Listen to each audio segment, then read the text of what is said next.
An ecosystem is defined as the complex interactions between members of different species, often creating negative feedback loops and keeping them approximately in a stagnant state. But what if it happened for a species to go extinct? Probably, the plant will just keep on growing and in turn wither because no one consumes it anymore. Following that, its depleted resources, which are vital for other species, will falter as well. The same can be said when one species from a marine biodiversity is damaged or destroyed by dredging. Hello, this is Charmaine Salvador, and today we're going to discuss about seafloor dredging as a marine menace. For many decades, there have been numerous reviews, journals, and articles proving the severity of dredging on marine organisms, especially the benthic community. There are a lot of factors that were considered in gauging the impact of the dredges on different types of species.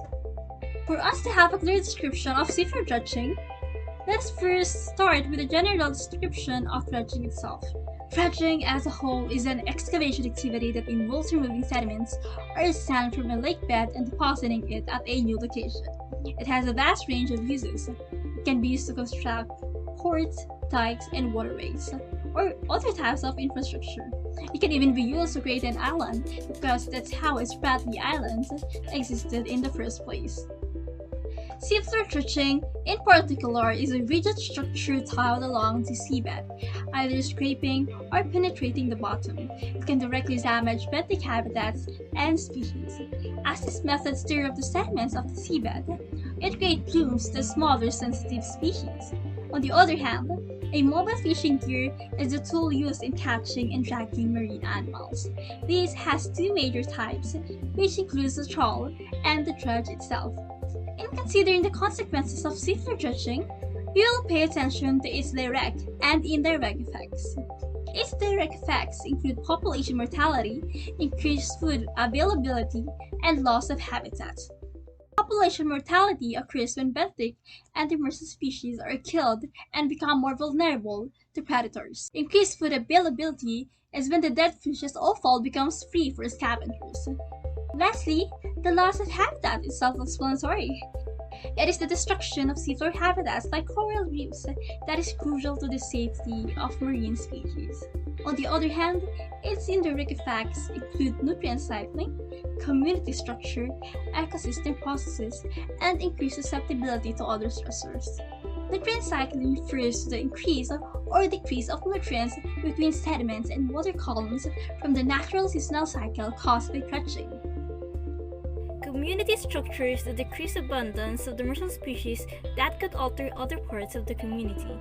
Ecosystem processes are where dredging removes ecosystem engineers. When we say ecosystem engineers, these are organisms responsible for water purification, stabilization, and structure formation.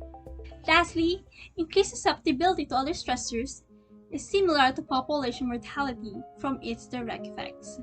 The loss of physical structure can expose organisms to other stressors, such as predation and hypoxia. Now that I've shared its impact, then how do these marine species recover?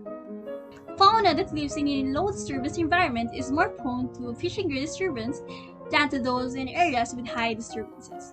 Non-stop changes in habitat can result in a widespread decline in the abundance of benthic organisms. Even those who aren't directly exploited are likely to be affected by the disturbance of biomass. For instance, the juvenile stage of some pelagic species resides at the seafloor habitats for food and shelter. In other cases, just removing one part of an ecosystem can have a cascading effect. Studies that examine changes in seafloor structure and biological communities after disturbance by various types of mobile fishing gear have yielded consistent patterns of acute effects that can be categorized by gear type, habitat characteristics, the composition of the benthic community, and frequency of the disturbance. The extent of the initial effects and the rate of recovery depends on the stability of the habitat. The more stable biogenic, gravel, and mud habitats experience the greatest changes and have the slowest recovery rates. To recap what I have discussed, I laid out the general meaning of dredging and provided seafloor dredging as an example. After that, I gave a bit of example of some dredges and provided the direct and indirect impact of dredges on marine species.